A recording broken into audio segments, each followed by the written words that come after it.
Hello and Assalamu alaikum. I am tutor Hila Maqsood and today we are going to continue with chapter 4 which is about final accounts.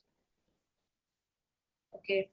हमने देखा कि final accounts क्या होती हैं, statement of comprehensive income क्या होती है, कैसे प्रिपेयर की जाती है, स्टेटमेंट ऑफ फाइनेंशियल पोजीशन क्या होती है और इसका फॉर्मेट क्या है। ठीक है, अब हम देखेंगे यूजर्स ऑफ फाइनल अकाउंट। ये थ्योरेटिकल एरिया है, कौन कौन लोग इन फाइनल अकाउंट्स को यूज करते हैं। ठीक है, so first one is internal users. Okay, company के इंटरनल यूजर्स होते हैं जो इन स्टेटमेंट्स को यूज करते हैं। For sake of examples, owner will use it, owners use profit for the year figure to determine how much money can be drawn out of the business. Okay, owners profit की figures को देखते हैं from statement of comprehensive income से कि कितना profit इस साल earn किया गया है, ताकि मुझे पता चल सके कि मैं कितनी ड्राइंग्स कर सकता हूँ पॉसिबली। ठीक है, अगर प्रॉफिट ज्यादा होगा तो मैं ड्राइंग्स भी ज्यादा कर सकूंगा। ओके, या फिर ये देख सकते हैं कि use profit figures to improve sale performance to reduce cost. Okay, वो क्या कर सकते हैं कि अगर प्रॉफिट आपके कम आ रहे हैं तो वो एफर्ट करेंगे हम किसी ना किसी तरह से सेल्स को बढ़ाएं या अपनी कॉस्ट को मिनिमम करें ताकि हमारा प्रॉफिट बढ़ सके। ऐसे ही किया जाता है ना, सेल्स को बढ़ाया जाएगा या कॉस्ट को कम किया जाएगा ताकि प्रॉफिट को एनहेंस किया जा सके। ठीक है, दो ही आपके पास टूल्स हैं प्रॉफिट को एनहेंस करने के, या तो आप अपनी इनकम्स बढ़ा लें, सेल्स बढ़ा लें, या आप अपनी कॉस्ट को, एक्सपेंसेस को मिनिमाइज कर लें, तभी आपका प्रॉफिट इंक्रीज हो सकता है। ठीक है, तो आपको अपने प्रॉफिट पे एक चेक एंड बैलेंस रखने के लिए भी आप इंश्योर जो है प्रॉफिट की फिगर्स को यूज करते हैं ताकि फ्यूचर में आपका प्रॉफिट जो है वो राइजिंग ट्रेंड पे नजर आता रहे, वो डिक्लाइनिंग ट्रेंड की तरफ ना जाए। ठीक है, तो इसलिए भी जो है ओनर्स यूज करते हैं प्रॉफिट फिगर्स को, स्टेटमेंट ऑफ कॉम्प्रिहेंसिव को, इनकम को कीनली देखते हैं, एनालिटिकल प्रोसीजर्स अप्लाई करते हैं, लास्ट फ्यू इयर्स के प्रॉफिट्स को कंपेयर करते हैं और देखते हैं क्या हमारा जो प्रॉफिट है वो पिछले कुछ सालों में इंक्रीज हो रहा है या डिक्लाइनिंग ट्रेंड की तरफ आ रहा है। तो ये यूज किया, इसलिए भी इंटरनल यूजर्स जो है वो प्रॉफिट को देखते हैं। अच्छा, इसको एक और एंगल से भी देखा जा सकता है, ड्राइंग्स के एक्सटेंड से भी और डिविडेंड की फॉर्म में भी। अगर प्रॉफिट ज्यादा होगा तो शेयर होल्डर्स को डिविडेंड भी ज्यादा मिलेगा, वो भी डिमांड करेंगे इस साथ अर्निंग ज्यादा हो रही है तो हमें भी प्रॉफिट में से अच्छा पोर्शन दिया जाए। तो डिविडेंड भी ज्यादा होगा अगर प्रॉफिट ज्यादा हो। सो ओनर्स जो होंगे, शेयर होल्डर्स जो है वो कंपनी के ऑनर्स भी होते हैं। ये जब हम जॉइंट स्टॉक कंपनी पढ़ेंगे तो हम इन चीजों के डिटेल पढ़ेंगे कि किस तरह से शेयर होल्डर्स जो है वो डिविडेंड लेते हैं और उनकी ओनरशिप क्या होती है, ये सब चीजें हम इन डेप्थ पढ़ेंगे। इन्वेस्टर्स और पोटेंशियल इन्वेस्टर्स। ओके, ये लोगों को क्यों चाहिए होती है फाइनल अकाउंट्स, इनके लिए क्यों इंपॉर्टेंट होते हैं फाइनल अकाउंट्स को देखना। पहले हम इन्वेस्टर्स की बात करते हैं। जो कंपनी के करंट इन्वेस्टर्स हैं, जिन्होंने अभी कंपनी के अंदर इन्वेस्ट किया हुआ है, वो देखना चाहते हैं क्या कंपनी राइजिंग ट्रेंड पे प्रॉफिट अर्न कर रही है या नहीं कर रही। अगर अर्न कर रही है, ठीक है, हर मंथ उनका प्रॉफिट इंक्रीज हो रहा है, तो इसका मतलब है कि हम इसी कंपनी में हम अपनी इन्वेस्टमेंट को कीप करेंगे, यहीं पे पैसा लगाने देंगे, यहाँ से पैसा यहाँ नहीं निकालेंगे, क्योंकि जितना ज्यादा प्रॉफिट कमाएगी उतना ज्यादा हमें डिविडेंड मिलेगा। Higher the profit higher the dividend. Okay, अगर कंपनी डिक्लाइनिंग ट्रेंड की तरफ जा रही है, ठीक है, हर साल जो है उसका प्रॉफिट डिक्रीज होता जा रहा है, तो हम क्या करेंगे, डाइवेस्ट कर लेंगे अपनी इन्वेस्टमेंट को। मतलब कि हम विथड्रॉ कर लेंगे अपनी इन्वेस्टमेंट को, पैसे निकाल लेंगे, क्योंकि उस कंपनी की शेयर वैल्यू कम होती जा रही है, प्रॉफिट कम होता जा रहा है, प्रॉफिट कम होगा तो डिविडेंड भी कम होगा। तो बजाय इसके कि हम एक अनप्रॉफिटेबल कंपनी में अपना पैसा लगाएं, हम एक ऐसी कंपनी में पैसा लगाएंगे जिसका राइजिंग ट्रेंड होगा, तो हम कंपनी ए से विड्रॉ करके कंपनी बी में जो जिसका प्रॉफिट ज्यादा है वहां पे इन्वेस्ट कर लेंगे। ठीक हो गया, तो इसलिए भी जो है share holders, current share holders जानना चाहते हैं कि हमें कंपनी का प्रॉफिट, कंपनी की प्रॉफिट सीकिंग पोजीशन क्या है, कंपनी की इनकम क्या है इस साल की। और इसके अलावा हम साथ में लिखा हुआ पोटेंशियल इन्वेस्टर्स।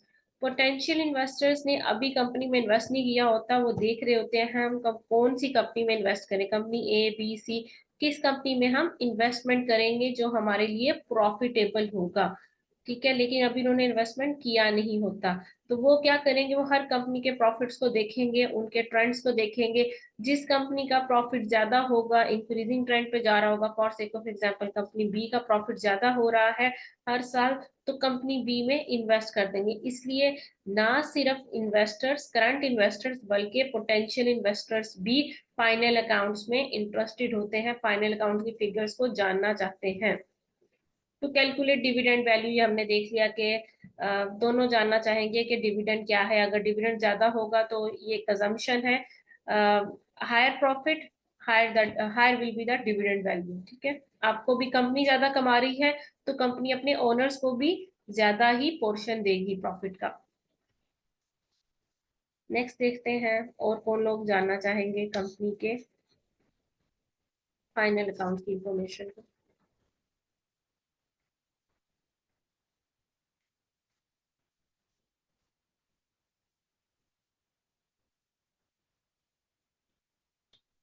ओके, देन है हमारे पास लेंडर्स। लेंडर्स कौन लोग होते हैं, जो आपको लोन देते हैं। ठीक है, लोन प्रोवाइडर्स को लेंडर भी कहा जाता है। For sake of example bank, अगर आपने बैंक लोन लिया है तो आपके लिए बैंक जो हो गए वो लेंडर्स हो जाएंगे। ये क्यों जानना चाहते हैं, कंपनी की कम्प्रीहेंसिव इनकम की क्या प्रॉफिट क्या आ रहा है, कंपनी की फाइनेंशियल पोजीशन में एसेट्स लायबिलिटीज की क्या वैल्यू है, ये इसलिए जानना चाहते हैं क्या कंपनी के पास इतना कैश है, या आपको नजर आ रहा है फ्यूचर में ये इतना प्रॉफिट अर्न करेगी कि हमारी जो है लोन की जो पेमेंट्स हैं, ठीक है, वो पे कर सके ऑन टाइम। क्या ये हमारा लोन रीपे कर सकती है ऑन टाइम। आपको नजर आ रहा है अगर कंपनी लॉस मेकिंग है तो लोन रिपेमेंट नहीं कर सकेगी, और अगर लोन रिपेमेंट नहीं कर सकेगी तो हम इन्हें जो हमने लोन दिया हम इनको एक तो लोन ना दे, और अगर हमने लोन दे दिया है और हमें नजर आ रहा है कि कंपनी लॉस मेकिंग कर रही है और अपनी इंस्टॉलमेंट्स टाइम पे पूरा नहीं कर रही, तो हम क्या करेंगे, हम कंपनी ने जो हमें कोलैटरल या सिक्योरिटी दी है उसे सेल करेंगे और अपने पैसे पूरे कर लेंगे। ठीक है, लोन प्रोवाइडर्स होते हैं जब भी आपको लोन देते हैं उसके रिटर्न में एक सिक्योरिटी लेते हैं। इन केस अगर आप वो इंस्टॉलमेंट्स ना दे सके तो वो सिक्योरिटी सेल करके अपने पैसे पूरे कर लेते हैं। कभी भी कोई बंदा ऐसे लोन नहीं देता कि कोई सिक्योरिटी ना ले, सिक्योरिटी को कोलैटरल भी कहा जाता है। तो ये तो हो गए लेंडर्स। लेंडर सप्लायर्स भी एक तरह के आपको कह लें लोन प्रोवाइडर्स होते हैं, जो आपको माल प्रोवाइड करते हैं, रॉ मटेरियल देते हैं। ठीक है, से एक है सप्लाई चेन में एक पर्सन, एक कंपनी है ए, एक कंपनी है बी, हम हैं बी, हम ए से रॉ मटेरियल बाय करते हैं। ठीक है, ये ए हमें रॉ मटेरियल दे रहा है। जब रॉ मटेरियल दे रहा है और हमने ए को क्या देना है इन रिटर्न, रॉ मटेरियल के लिए पेमेंट देनी है, हमने इसे कैश देना है। अगर हमारे पास कैश हो ही ना, हमारी प्रॉफिटेबिलिटी बहुत कम हो, हम नेग्लिजिबल सा प्रॉफिट अर्न कर रहे हो या लॉस मेकिंग कंपनी हो, तो क्या हम इनको पेमेंट कर सकेंगे सप्लायर्स को ऑन टाइम? नहीं कर सकेंगे।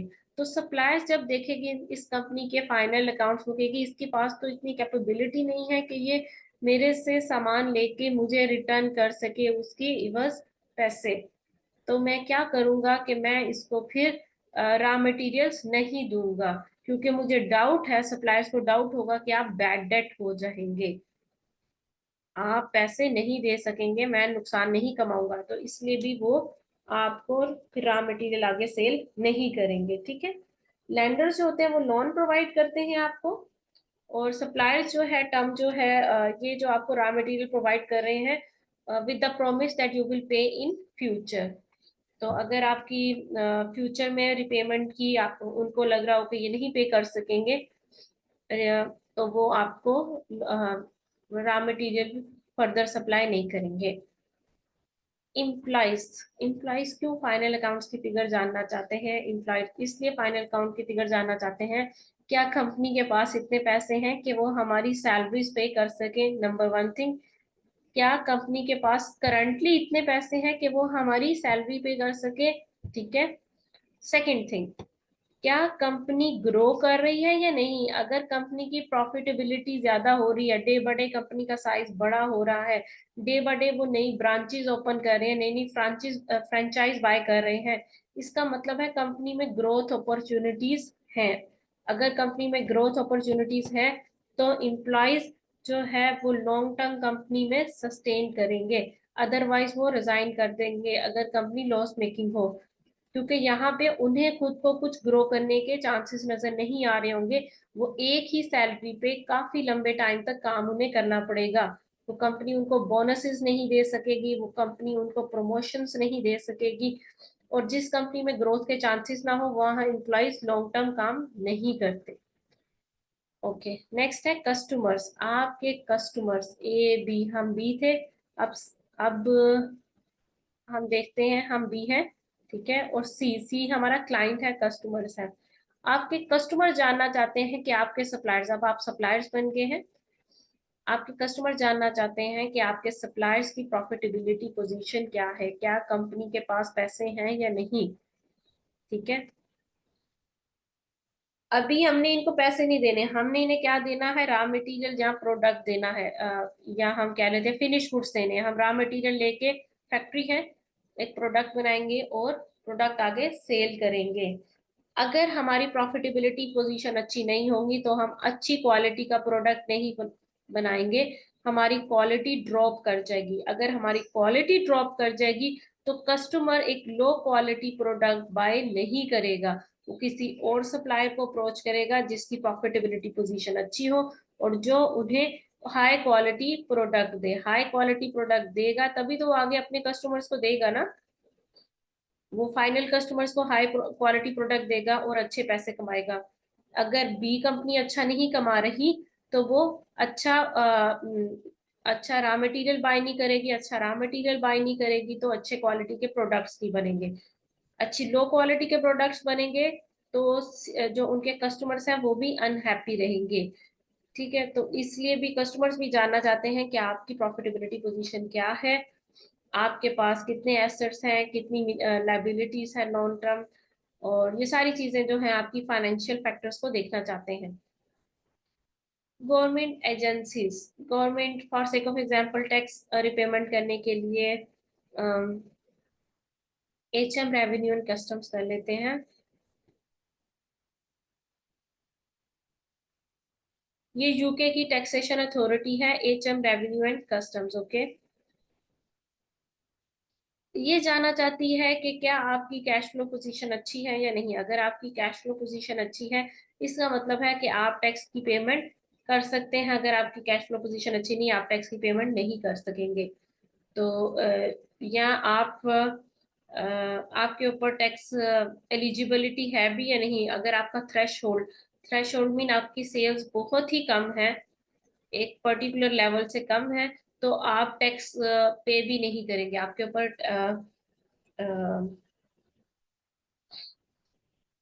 एक पर्टिकुलर लेवल से ज्यादा सेल्स हो तो आपको टैक्स पे करना पड़ता है। अगर आपकी कंपनी बहुत ही मिनिमम टैक्स कमा रही है तो आपको टैक्स एलिजिबल भी नहीं होंगे, आपको टैक्स पे भी नहीं करना होगा।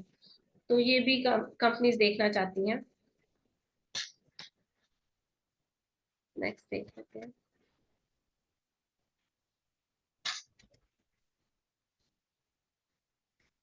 जी लास्ट है हमारे पास जनरल पब्लिक। इतने सारे हमारे पास स्टेक होल्डर्स थे और एक लास्ट है जनरल पब्लिक का, या public at large.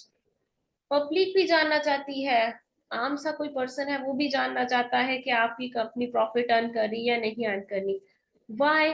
Because the local community wants to know either business में प्रोवाइड एम्प्लॉयमेंट, क्या आप एम्प्लॉयमेंट प्रोवाइड कर सकते हैं, ठीक है। क्या आप जो है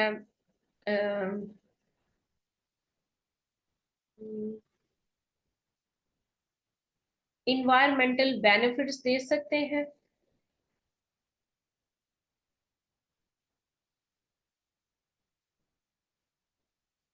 एक एग्जांपल लेते हैं।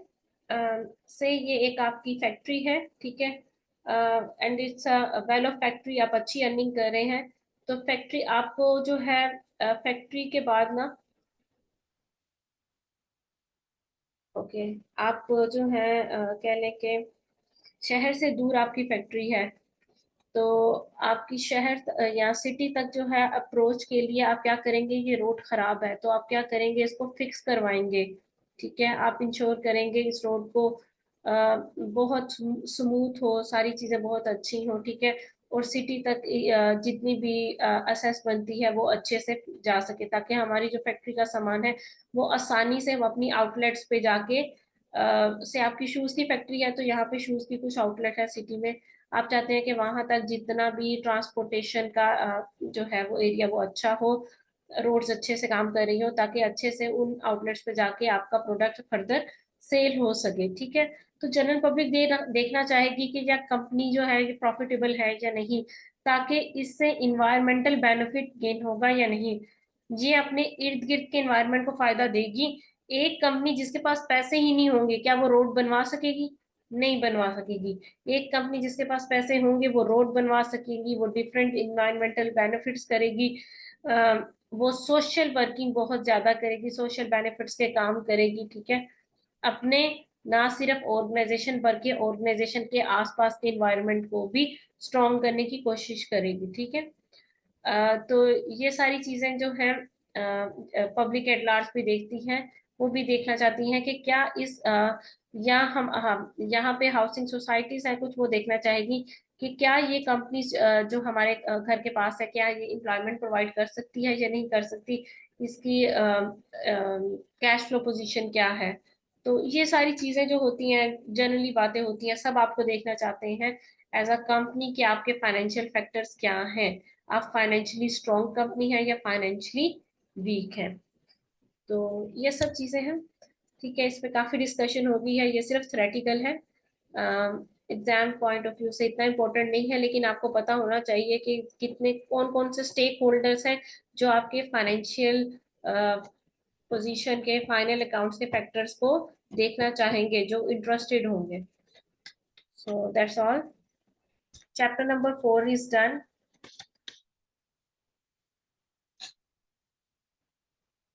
नेक्स्ट वीडियो में हम चैप्टर नंबर 5 स्टार्ट करेंगे इंशाल्लाह। सो दैट्स ऑल, एक बार इसे आप रिवाइज कर लें, सिर्फ नाम याद कर लें, दैट्स मोर देन इनफ।